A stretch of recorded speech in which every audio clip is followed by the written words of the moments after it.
Good morning. Lafayette White here, the overseer here at Reset Faith Church. Just want to say thanks for joining me for another Monday morning reset. On this Monday, I know this past weekend we had Father's Day, but on this Monday, I want to kind of continue, just a word to our fathers.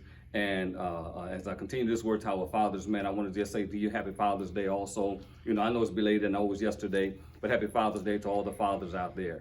I was reading over in Genesis, and our Monday morning reset today comes from Genesis 27. I was reading over in Genesis 27, and we know that this is the story of, we read it often, man, and we've read it quite a bit, the blessing of Isaac on his sons. And so we know that, in those days when the father went to confer a blessing on his sons, he would really confer the greater blessing on the oldest son. And so we've read a lot and we've talked a lot, we've heard a lot of stories, and we've heard a lot of sermons preached about, the fact that, Jacob stole Esau's birthright. He stole his birthright, but I also want to point out the fact that we're here on the other end of that, where Esau gave up his birthright for a meal. It was an unhealthy appetite, that he had. And so, but I don't want to look at either one of those points of views. I want to look at the blessing that was conferred. And so during this time of Father's Day and thinking about fathers and fathers being needed in the home, you need to understand that your children need the conference of your blessing on their lives. And so I want to look at this from this point of view, and I want to look at verses 27 through 29, and I want to read them from the Message Bible. The Message Bible says, "He came close and kissed him, and Isaac smelled the smell of his clothes. Finally, he blessed him. Ah, the smell of my son is like the smell of an open country blessed by God. May God give you of, watch this, heaven's dew and earth's bounty of grain and wine.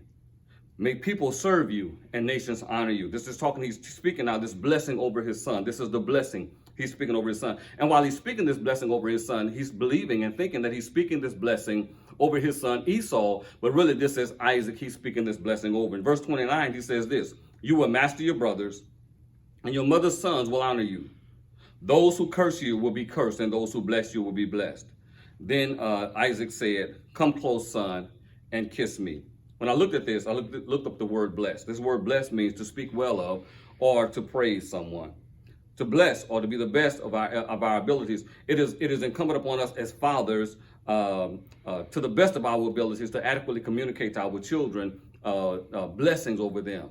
Speak blessings, to speak well of them concerning these affirmations that God has given them, the direction God has given them, the blessings and the benefit God has given them, the direction, the anointing, or the gift that God has given them. It is incumbent upon us to make sure that we speak well of them and encourage them in the way that God would have them to go. Not just the way that we want them to go and the things that we want them to do, but to encourage them in their gifting. And so I thought it was just something, if you just join me on go back and check out our message on Sunday, we'll find out that many times there are 10 negative things that are always said to one positive thing in many homes. Proverbs 3:1 says this. Let me get on with this. Proverbs 3:1 says in the NIV, "My son," this is, Solomon writes this about his father, words of his father to him and words of advice to him.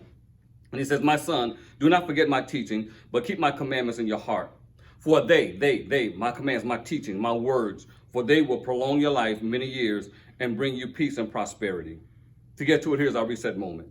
As fathers, we play a critical role in the battle of this thing called life in the lives of our children. Our children need our godly wisdom, blessing, and courage, protection, and also support to help them become all that God desires for them to be. We have been instructed by God to train them up in the admonition of the Lord, watch this, and the gift that he has blessed them with. Encourage your children as you go through this season, man. Let's start speaking all the negative. Start speaking positive things to your children. And this is not just for fathers, mothers as well, but start speaking positive things to those who are around you. Encourage them, those who are around you. And let's look at the good as opposed to always pointing out the bad or the negative.